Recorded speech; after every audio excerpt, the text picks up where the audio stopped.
Tonight, a conversation with two of the most successful authors on both sides of the Atlantic, Elmore Leonard and Martin Amis. Each is known for inventive plot lines and a razor-sharp wit. One explores the underbelly of respected society. The other shows the mundane side of people living on the edge.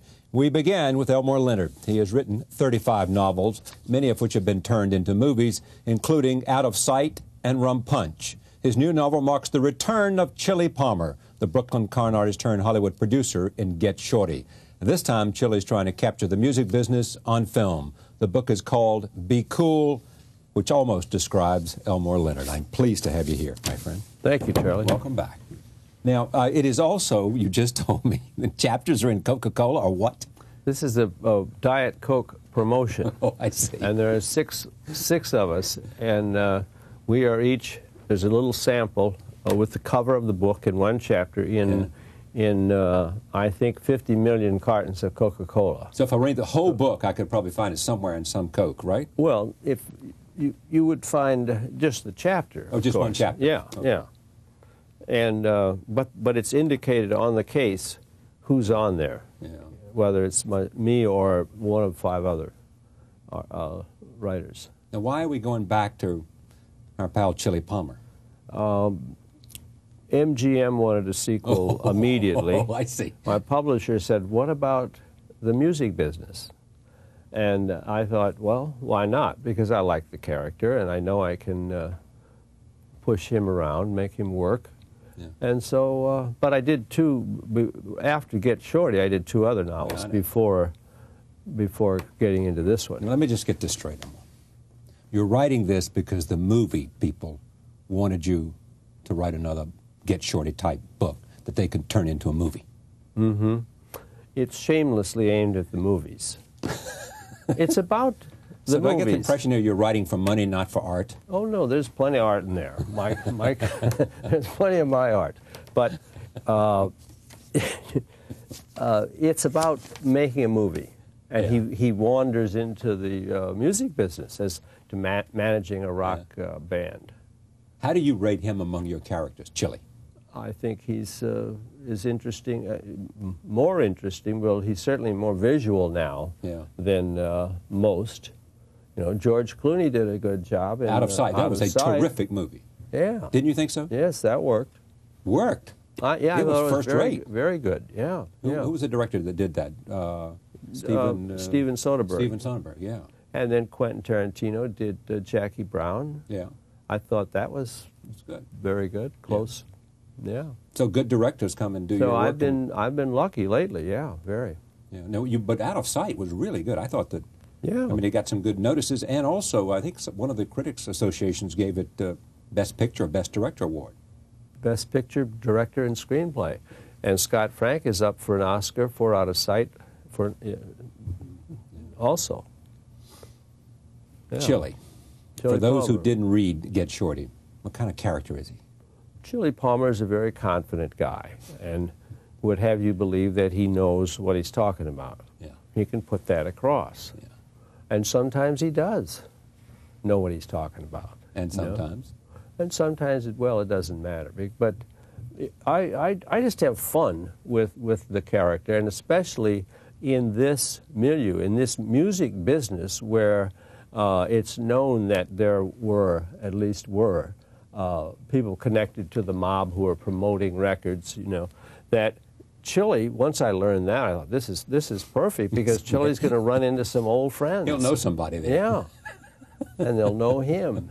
But he's trying to make all he wants to do is make another movie, because he made one that was a success, Get Leo, which was really Get Shorty. Yeah. Then he made one called Get Lost, against his better judgment, because it was an amnesia movie. He said an amnesia movie, that's what you do when you don't have an idea.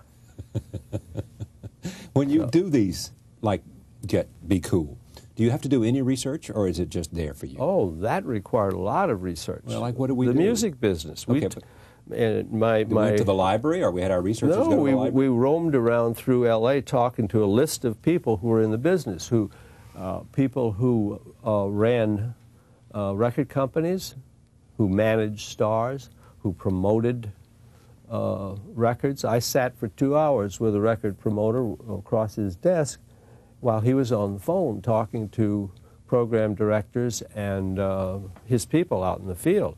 And it's in the book.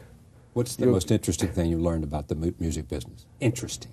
Well, the most interesting thing. Well, I think the musicians are the most interesting thing. The stars. Yeah, yeah, and the ones I got to know Aerosmith, for example, and yeah. I had him over to the house, right, and sat around and talked about Be Cool, because I was still writing it then, and I asked them, "Do you want to be in the book?" And they said, "Sure." So I had my band in the book open for them at the Forum in L.A. So then there's a little scene where they all sit around, chat. How about rap? Did you get into that? I wrote a rap song that's in there. It's in one of the last scenes. You wrote this song? Yes. And can you give me a little bit of it? It's called "SWAT Man Coming." Uh-oh, uh-oh. Can you give me a few lines of well, SWAT Man coming? I wouldn't on the air. No. Maybe tonight at the Mercury Lounge. I'm performing with the band. Oh, you are? Yeah. What are you doing? I don't. I read, and then they play. So I wouldn't dare do anything else but read. Now, what's more interesting to you, the movie business or the music business? The movie business. Well, there's just more to it. I mean, I'm closer to it. But I would rather certainly write a book than I would a movie. I don't write movies anymore because it's work. You know, you're an employee working for a lot of people.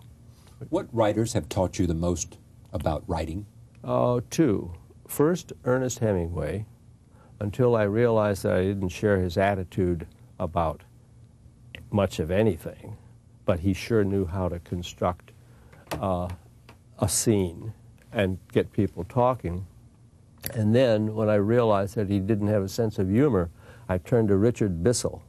Richard Bissell wrote 7.5 Cents that became The Pajama Game, the musical. And Bissell set stories on the Mississippi River. He himself was a pilot, towboat pilot on the Mississippi.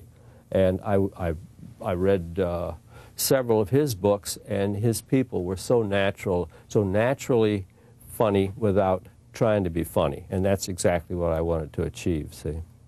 Who taught you dialogue?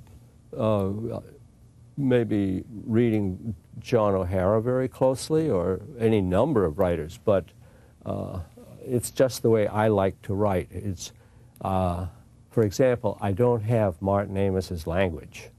I can't write from my point of view with my voice the way he does, because he can write about anything. So I have to use my characters. I have to use their points of view, their voices. And that way I get into a lot of dialogue. Whereas Amos does what? He writes as most often the omniscient author who knows everything, and I don't know everything. I know very little. You see. Well, the best writers have always done that in part. Well, that's the classic way to write. That's what makes a great literary figure. They know so much about everything, and they can refer to it and weave it into a great literary style. Well, and Martin has the language. He has language. He has the words. But tell us what you mean other than vocabulary. I don't mean anything other than vocabulary, but the right word, the way they're put together, of course, the structure of it, not just. He has voices, several different voices that he uses. He can write in different styles. He can write nonfiction. He can write essays. He can write a wonderful piece on tennis. You know. That's because he plays tennis like a madman. Yeah. And he has almost as much passion for tennis as he does for anything. He's the complete writer. I have only one way of writing, and that's and that's what satisfies me the most anyway. And that is to do it dramatically in scenes, with always from the character's point of view, and always moving it along with as much dialogue as possible, getting them to talk. It's how they talk that identifies my characters, not what they look like or where they're from necessarily, although where they're from does indicate, how they talk indicates where they're from, of course.